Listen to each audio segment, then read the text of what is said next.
Istilah komunisme memang tidak ada habisnya kalau dibicarain di Indonesia. Mulai dari isu-isu penghinaan PKI, poster-poster tentang PKI, dan sebagainya. Sekalipun sering membicarakan tentang komunis, kita mungkin jarang mendengar tentang Uni Soviet. Selain kisah-kisah heroiknya dalam Perang Dunia Kedua.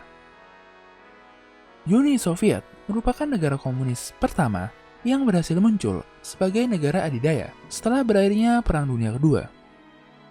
Sebagai pewaris dari kekasaran Rusia, Uni Soviet berhasil memperluas wilayahnya hingga ke Eropa Tengah melalui berbagai negara satelit yang mungkin lebih dikenal dengan istilah Pakta Warsawa.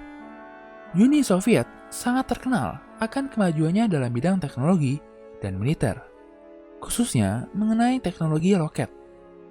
Berkat kemajuannya di bidang tersebut, Uni Soviet mampu mengirimkan manusia pertama, Yuri Gagarin, ke ruang angkasa dan kembali dengan selamat ke bumi, lengkap dengan poster promosinya yang berjudul "Aku Tidak Melihat Tuhan di Sana". Selain itu, Uni Soviet juga sangat menonjol di bidang olahraga. Ia sering menjadi juara dengan perolehan medali terbanyak saat Olimpiade. Namun, dengan segala pencapaiannya, bagaimana mungkin negara itu bisa runtuh? Ingin tahu? Sebelum itu, mohon untuk di-subscribe dulu ya guys. Runtuhnya Uni Soviet sangat erat hubungannya dengan dua kebijakan yang diambil pemimpin terakhirnya, Mikhail Gorbachev. Dua kebijakan tersebut adalah Glasnost dan Perestroika, yang ia yakini sebagai alasan mengapa negara barat bisa lebih maju dari negaranya. Glasnost atau keterbukaan merupakan kebijakan yang menjamin kebebasan berpolitik dan berpendapat bagi masyarakatnya. Melalui kebijakan ini, media-media di Uni Soviet menjadi jauh lebih bebas dalam menceritakan masalah dan keadaan negara yang sebenarnya.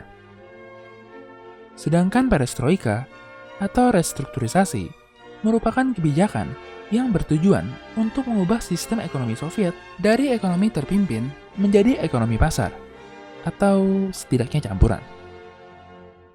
Mungkin kamu bertanya, bagaimana mungkin negara yang media massanya serba disensor dan sistem ekonominya begitu terpimpin, tapi pemimpinnya bisa mengambil kebijakan sedrastis itu? Apa yang menyebabkannya? Banyak yang menganggap Mikhail Gorbachev sebagai aktor utama yang menyebabkan keruntuhan dari Uni Soviet.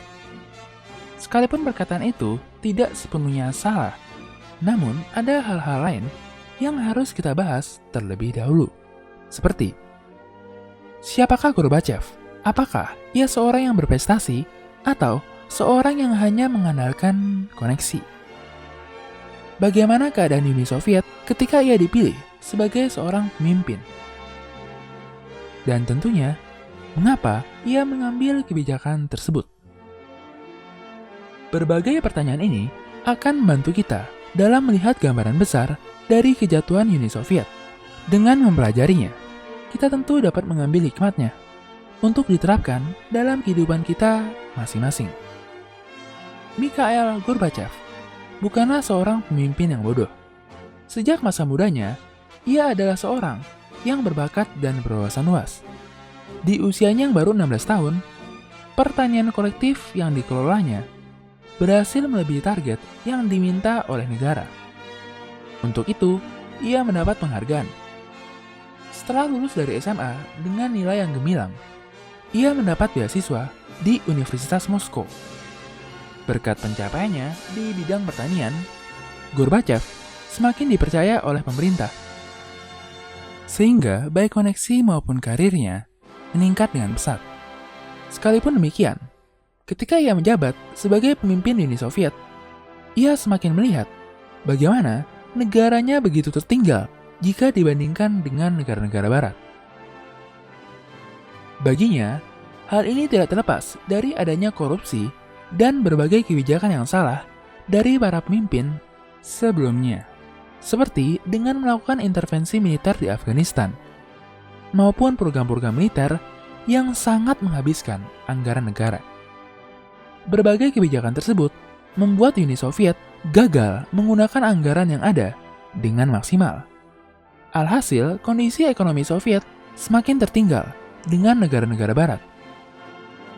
Gorbachev melihat kondisi ini hanya dapat diperbaiki dengan memperkenalkan kebijakan-kebijakan yang bersifat revolusioner. Oleh karenanya, sebagai seorang yang sangat berwawasan, ia memutuskan untuk mengambil dua kebijakan, Glasnost dan Perestroika. Program Perestroika sebenarnya bukan merupakan kebijakan yang baru. Ketika Uni Soviet baru berdiri, sang pendirinya, Vladimir Lenin, sempat menjalankan ekonomi terpimpin. Namun, ketika ia melihat bahwa perekonomian negaranya justru mengalami penurunan, ia menggantinya dengan sistem ekonomi campuran. Setelah kematiannya, Soviet jatuh kepada Joseph Stalin. Ia langsung menggantikan sistem tersebut kembali ke sistem ekonomi terpimpin.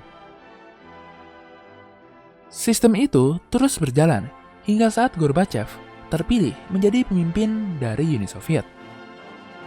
Hal inilah yang mungkin menginspirasi Gorbachev dalam mengambil kebijakan barunya.